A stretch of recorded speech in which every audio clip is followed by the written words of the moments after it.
পরিচয়টা এবং আপনি হচ্ছে কিসের দায়িত্বে আছেন এটা? আমার নাম মোহাম্মদ আনোয়ার হোসেন, আমি ইঞ্জিন সেকশনের প্রধান ইঞ্জিনিয়ার।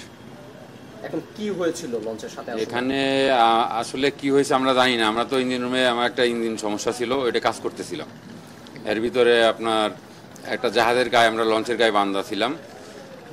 আমরা তো বসে ডগে ছেড়ে এসে আধা ঘন্টার মতন আমরা এখানে ছিলাম, অবস্থান করছিলাম। এর ভিতর উপর থেকে 3 তলার থেকে এসে বলছে আগুন আগুন আগুন ধরছে, স্যার তাড়াতাড়ি ফায়ার লাইন দেন, এখন পানির দাঁড়িয়ে লাইন। ছিল এটা? এটা দাঁড়িয়ে ছিল, ইয়ে ছিল আপনার বান্ধা ছিল লঞ্চের সাথে। কোথায় যাচ্ছিলেন আপনারা? আমরা যাবো হচ্ছে 3 অ্যাঙ্গেল ডগে, কিসের উদ্দেশ্যে আসলে? ডগিং করানোর জন্য, মেরামত। কতদিন ধরে এটা আছে, বন্ধ আছে? এটা আমাদের তো অনেক দিনে পদ্মা ব্রিজ হওয়ার পরই বন্ধ আমাদের এটা। এখন আগুনটা কোন জায়গা থেকে আসলে শুরু? আগুনটা 3 তলা থেকে আসছে, কিন্তু কিভাবে আসছে, কখন কোন জায়গা থেকে সূত্রটা আমরা আর দেখতে পারি না। আমরা আস্তে আস্তে আগুন দাদা করে জ্বলতেছে, কিন্তু আমাদের আর চেষ্টা যতটুকু করার আমরা চেষ্টা করছি। ফায়ার সার্ভিসের খবর দিছি, আমাদের অফিসে জানাইছি। কতক্ষণ পরে, মানে ফায়ার সার্ভিস কতক্ষণ পরে আসছে? ফায়ার সার্ভিস আসলে তো এটা আমাদের মোবাইল দেখিনি, বা টাইমও বলতে পারবো না, আমরা তো ব্যস্ত।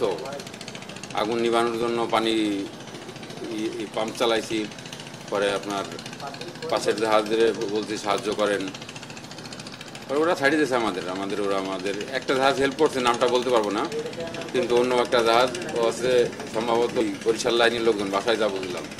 আন্তরিকতার অভাব আছে। আন্তরিকতার অভাবের জন্য কি আগুন নিভাতে? নেভাতে না, আমাদের গালিগালাজ করছে যে জাহাজ সরানোর জন্যই করছে। ওরা তো বোঝে না যে এটা কি জাহাজ, ওরা বোঝে না। এখন তো আর এই বিপদ মুহূর্তে তো আর ওদের সাথে আমরা বার্গেনিং করতে পারিনি। ওটা কি যাচ্ছিল কোথাও? না না, ওরা ওখানে ছিল, অ্যাঙ্কার ছিল। অ্যাঙ্কর ছিল? ও অ্যাঙ্কর মানে বাধা ছিল পাশে আর কি, অ্যাঙ্কর ঠিক না, বাধা ছিল পাশে। ওরা কি যদি এগিয়ে আসতো তাহলে কি আগুন দ্রুত নিভানো সম্ভব ছিল বা ক্ষতি কম হতো? ওরা আসলে অবশ্যই কিছুটা হতো। একটা জাহাজ আমাদের ডান পাশে যে জাহাজটা ছিল, ওই জাহাজটা ওরা ওদের সাধ্য মতন চেষ্টা চালাইছে, আমাদের যথেষ্ট হেল্প করছে ওরা। কিন্তু আমাদের ওই ইলেকট্রিক সাইড ডিসকানেক্ট হয়ে যাওয়ার পরে আমরা আর ফায়ার পাম্প চালাতে পারিনি। আপনাদের কি এমনি আগুন নিভানোর মতো যথেষ্ট সে যথেষ্ট ছিল, কিন্তু আগুনের যে বিস্তৃতি যেটা যত ছড়ায় পড়ছে, তখন আর আমাদের কিছু করার ছিল না। কিন্তু আমরা চেষ্টা চালাই যাচ্ছি, আমরা আমাদের চেষ্টা ফায়ার পাম্প, স্টান গুইসার যা যা আছে সবই ব্যবহার করছি। ওরা আপনাদেরকে হেল্প করলো না কেন?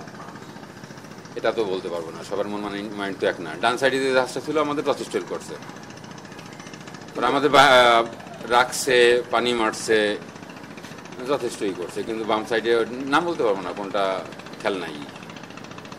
আপনাদের হেল্পই করো না, হেল্পই করেনি। হেল্প করলে আপনাদের ক্ষতির পরিমাণটা কিছুটা কম হতো। আসলে আগুন হুট করে এতটা ছড়াই গেল, মানে প্রথম দিক থেকে কি আসলে জানা সম্ভব হয়নি? না, প্রথম দিকে সম্ভব হয়নি। আর বিশেষ করে আমাদের তো বেশিরভাগ হচ্ছে প্লাইবোর্ড, ওতে একবার আগুন ধরলে ওটা আর কি আপনার দ্রুত আপনার দাহ্য পদার্থের মতন আর কি, যেমন পেট্রোল, ডিজেল, এই টাইপের ওই জিনিসগুলো। আর ভিতরে দেখবেন যে ভিতরে ফোম টাইপের জিনিস আছে, যাতে রুম গরম কম হয়, টেম্পারেচার নিয়ন্ত্রণের জন্য ওইটা থাকে। ওটা একবার আগুন ধরে ওটা নিয়ন্ত্রণে আনা খুব কঠিন হয়ে যায়।